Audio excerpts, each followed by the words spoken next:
சிம்மராசிக்காரர்களுக்கு 2025 second half நம்ம துல்லியமா பார்க்க போறோம்.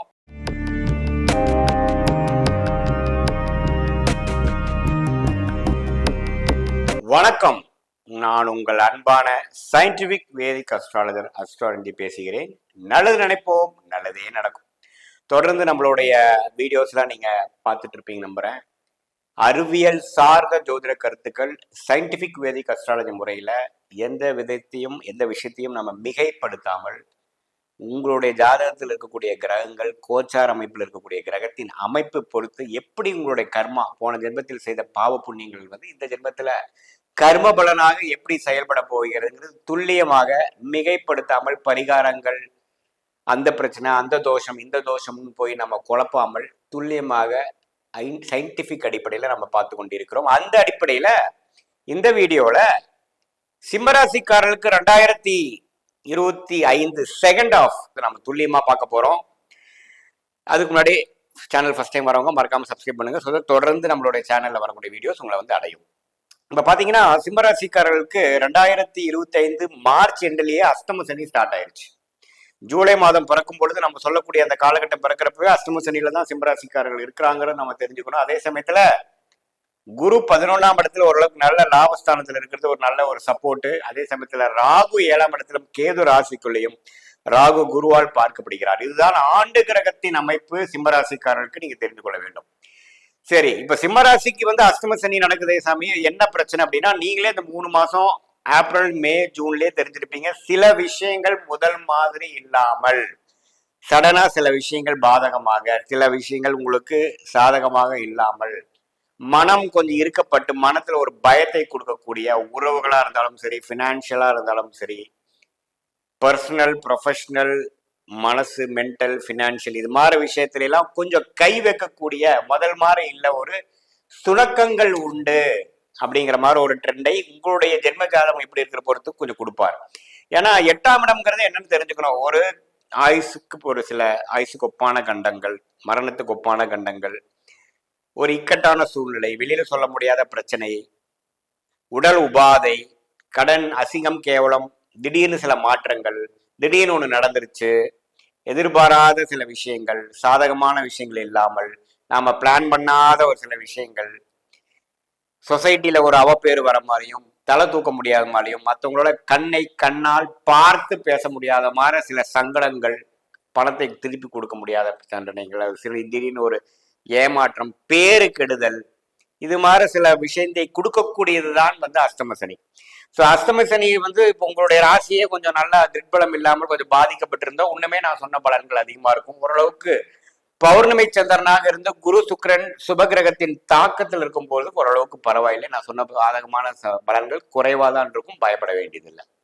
ஸோ இப்படி இருக்கும் பொழுது இதுக்கு தூக்கி நிறுத்துற மாதிரி குரு 11ஆம் இடத்திலிருந்து லாபஸ்தானத்திலிருந்து 5ஆம் இடத்தை பார்த்து 7ஆம் இடத்தை பார்ப்பது நல்ல நிவர்த்தி. எத்தனைதான் இத்தனை பிரச்சனை வந்தாலும் நம்ம வாழ்வாதாரம் ஓடும், பிரச்சனை இல்லை. குடும்பம் பிரச்சனை இல்லை, குழந்தைகள் பிரச்சனை இல்லை, நம்மளுடைய படிப்பு பிரச்சனை இல்லை, உத்தியோக பிரச்சனை இல்லை. ஆனாலும் கொஞ்சம் எப்போ இல்லாத ஒரு பயம், எப்போ இல்லாத ஒரு அன்ஸ்டெபிலிட்டி, எப்பவும் இல்லாத ஒரு சில விஷயங்கள் நடந்து கொண்டு இருக்கிறதுங்கிறது நம்ம சமாளிக்கிற அளவுக்கு இருக்குங்கிறது நீங்க தெரிஞ்சுக்கணும். ஸோ சிம்மராசிக்கு ஒரு பேக்கேஜ் மாதிரி வருது. இந்த குரு 11ஆம் இடத்துல இருக்கிறது உண்மையிலேயே நல்ல சப்போர்ட்டுங்க.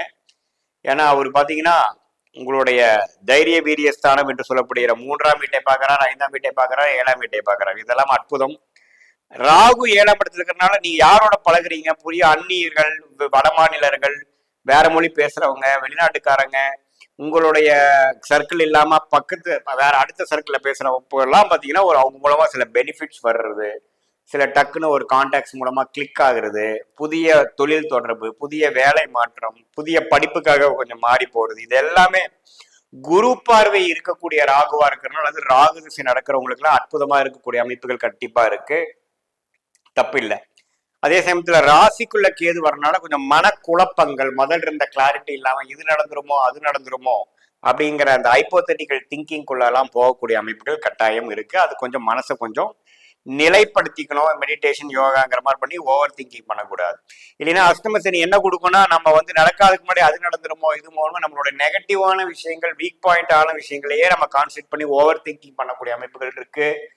கொஞ்சம் பயம் இருக்கும், நமக்கு வந்து வாழ்க்கையில ஜெயிக்க முடியுமா, எப்ப மீண்டு வருங்கிற மன சோர்வை கொடுக்கும். அதனால அன்னன்னைக்கு வாழ்ற வாழ்க்கையை வாழ்ந்துட்டு போகணும். எப்படி வந்து அன்னாடை காட்சியின் என்று சொல்லப்படுகிற அன்னன்னைக்கு ஒரு வாழ்க்கையை வாழ்ந்துட்டு நாளைக்கு பிறக்கும் பொழுது, நாளைக்கு விடியும் போது நாளைக்கு பார்க்கலான்னு போறாங்க பாத்தீங்களா, அது மாதிரி ஒரு 6-7 மாசம் இந்த காலகட்டத்துல போய்க்கிறது மிகவும் நல்லது சிம்மராசிக்காரர்கள். ஏன்னா நீங்க நம்ம உத்வேகமா அடுத்த ஒரு 1 இயர் 2 இயர்க்கெல்லாம் பிளான் பண்ணீங்கன்னா சம்டைம்ஸ் உங்களுக்கு ரொம்ப பிளாங்கா இருக்கும்.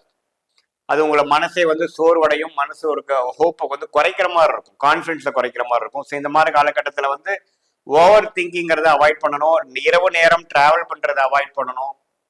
வம்பு வழக்குகளுக்குள்ள அதிகமாக போகக்கூடாது. இப்போ ஈவன் ஒரு பிரச்சனையே வருது, ஆர்குமெண்ட்ஸ் பண்றாங்கன்னா சரி நமக்கு நேரம் சரியில்லைன்னு போயிடணும். நீங்க இல்லை உங்களோட விஷயம்தான் கரெக்டுன்னு போய் பேசும்பொழுது அது வந்து வேற மாதிரி விளைவுகளாகி உங்களை புரிஞ்சுக்கிட்டாங்கிறத மாதிரி வராது. ஸோ அதனால கொஞ்சம் விட்டு கொடுத்து போகணும். நேரம் சரியில்லைங்கிற மாதிரி கொஞ்சம் தொட்டும் தொடாம போகணும்.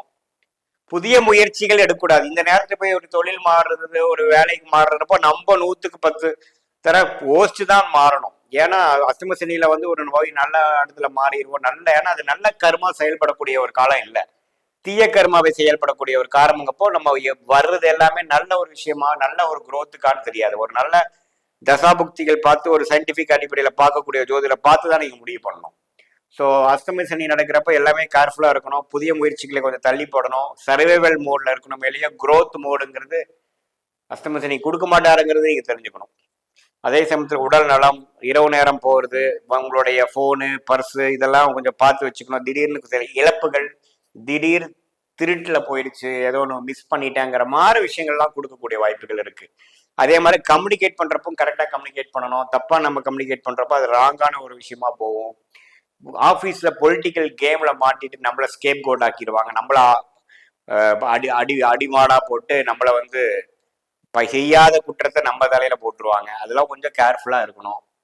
ஸோ பொதுவாக ஈவன் ஃபேமிலிலையும் பார்த்தீங்கன்னா நம்ம ஒரு மாதிரி ஒரு பிஹேவியர் உங்களுக்கு பிடிக்கல, யாரோ குழந்தைகளோ உங்களுடைய ஃபேமிலி மெம்பர்ஸும் பார்த்தீங்கன்னா கொஞ்சம் பொறுத்து தான் போகணும். நீங்கள் நம்ம போய் அவங்கள திருத்தலான்னு போகிறது பண்ணுறதெல்லாம் பார்த்தீங்கன்னா எதிர்மறையான விளைவுகள் கொடுக்கும்.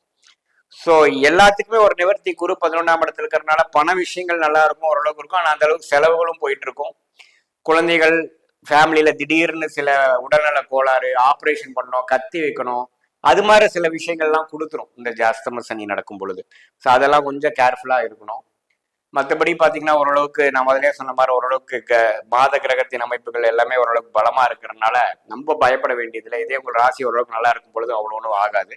இந்த ஒரு 6 மாசம் வந்து எல்லாமே கொஞ்சம் அடக்கி வாசிச்சு இதுல இருந்து சர்வே பண்ணி வர்றது மிகவும் முக்கியங்கிறது தெரிஞ்சுக்கும். இது பொதுவான பலன்களை தவிர உங்களுடைய ஜென்ம ஜாதகத்துல எது மாதிரி திசைகள் போய் கொண்டிருக்கிறது, ராஜயோக திசைகள் போயிட்டு இருந்தா நான் சொன்ன பலன்கள் ஒண்ணுமே கொஞ்சம் நல்ல பலன்களாகவும் இல்ல ஒரு சுமாரான பலன்களும் 6ஆம் வீட்டதிபதி 8ஆம் வீட்டதிபதி போகும்பொழுது இன்னுமே கேர்ஃபுல்லா இருக்கணுங்கிறது நீங்க தெரிஞ்சுக்கணும். மீன் உங்களுடைய date of birth, time of birth, place of birth கொடுத்து அதுல ஜாதகத்தை பார்த்து உங்களுடைய ஜென்ம தசாபுக்திகளும் இந்த கோச்சார அமைப்பும் சேர்த்து பார்க்கும் பொழுது துல்லியமான பலன்கள் நம்ம எடுக்க முடியும். அது மூலமாக நீங்க வாழ்க்கையில முடிவெடுத்து நல்ல வெற்றி பெற முடியுங்கிறது நான் உங்களுக்கு சொல்ல விரும்புறேன். மீண்டும் மற்றொரு காணொலியில் சந்திப்போம். நன்றி, வணக்கம்.